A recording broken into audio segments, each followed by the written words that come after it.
નમસ્કાર દર્શક મિત્રો, નવડિયો સાથે આપનું હાર્દિક સ્વાગત છે. આપ જોઈ રહ્યા છો આ HRPC ન્યૂઝ નો. હું છું વ્યવસ્થિત ભાવનગર દિનેશ કુમાર પી બાબરિયા ઘેટી. અમરેલી જિલ્લાના ધારી તાલુકામાં અતિ ભારે વરસાદ વરસતા માધુપુર ડાબાળી ગામે નદીમાં ઘોડાપુર આવતા એક અજાણ્યા વ્યક્તિ બાઇક લઈને નદીમાં પસાર થવા ગયેલ અચાનક પાણી આવતા બાઇક સાથે તણાયો, જેમાં તાત્કાલિક ધારી તાલુકાના ભાજપ સંગઠન મંત્રી સંદેશભાઈ વાળાએ નદીના પૂરમાં ખુદની જાન જોખમમાં મૂકી જીવની પરવા કર્યા વગર એક વ્યક્તિનું પાણીમાંથી બચાવ કરવામાં આવ્યો હતો. રિપોર્ટર જીતેન્દ્ર કુમાર સોલંકી, સિહોર.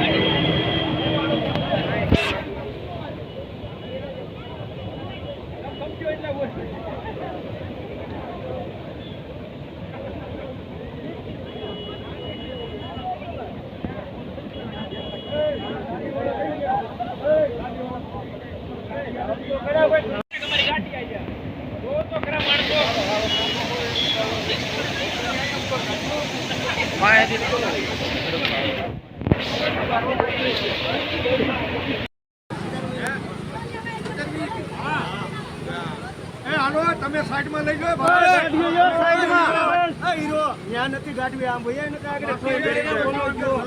બોલાનું વયું ગયું મોટરસાયકલ અંદર મોટરસાયકલ